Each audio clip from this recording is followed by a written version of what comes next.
Human beings don't see, we interpret. We don't take in what happens, we take in the implication of what happens. Everything in our world is story. It's similar to the idea of two ideologically different news organizations, right, reporting on the same event. Neither will be completely factual. They'll both uphold their individual narratives. They're not black and white. They're interpreting gray space. And our individual lives are no different. We are our own broadcasting channels, using data to support our individual narratives. See, we know what the story's going to say before the story occurs because we will make it so. We'll make life fit our beliefs. That's what it means to be human. And so here's where the value lives in the context of this message when we find ourselves in a consistent state of despair or frustration or anxiety. It's a fool's errand to look for solutions in the external world. Because everything we find, everything we come across will support our current beliefs, our current story.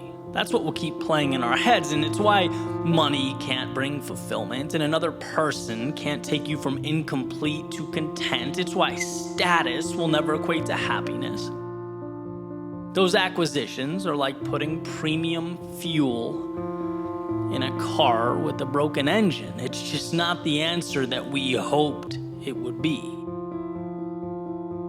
To change your world, you must change your story.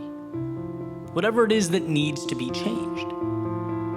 The location, the objective, the characters, maybe the journey altogether. But it's the neural network behind your eyes that must change, not the detail it takes in.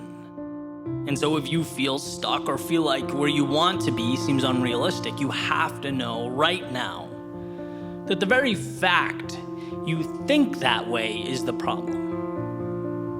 So ask yourself, not your girlfriend or your boss or your neighbor, but ask yourself what a turnaround looks like. Do you know?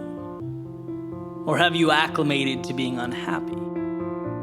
Have you even asked yourself what happiness looks like?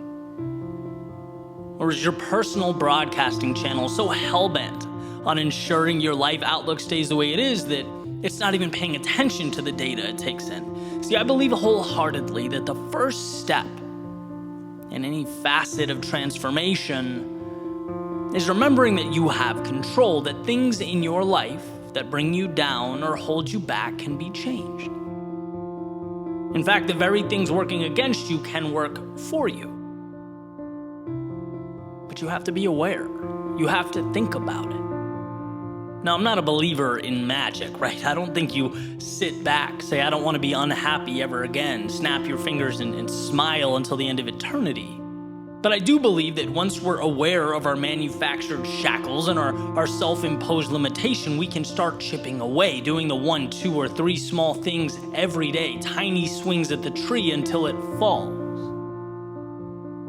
Right? If it's, I'm not happy with my work life, well, what does a better situation look like? What bridges that gap? I'll wake up 20 minutes earlier on weekdays and master Microsoft Excel. I'll send one message on LinkedIn asking an expert about the field I want to move into. I'll read 20 pages a day in a book related to business. You think those things are small? See what they look like compounded in a year. Not only that, this is the most important part. You are taking the power back. You're taking control. And that's what feels good. That's where we get our identity. You get a little disappointed at how you've let your physique slip when you look in the mirror. Don't be sad about it every day. Again, ask yourself what the inverse looks like and start doing small things. Subtract 1 sports drink and add 1 green smoothie. Double your water intake. Do a 10-minute daily workout on YouTube. Like, the pieces are out there. And to find yourself again is to realize that they're out there. Realize that you're playing a movie on loop in your head that isn't right. It's just not you.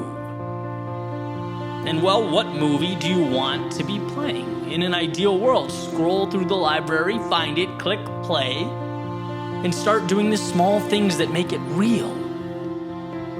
There's so much power in progress. I've seen this unfold in different areas of my life, but particularly as a writer, as a speaker, it's like you identify who you want to be, you start making tiny steps, and after a while, you're surrounded by the change that you've created. How can you not believe something that you're starting to live? It has to become your identity because it is you, it's around you. You breathe it. So look around and realize the malleability of your situation. And if what you find is not you, good. Here is your opportunity to tear down the old and construct the new. You can do that because you have control, because it's within your grasp. So start the new movie, the new story, make yourself the hero, and set out to find yourself again.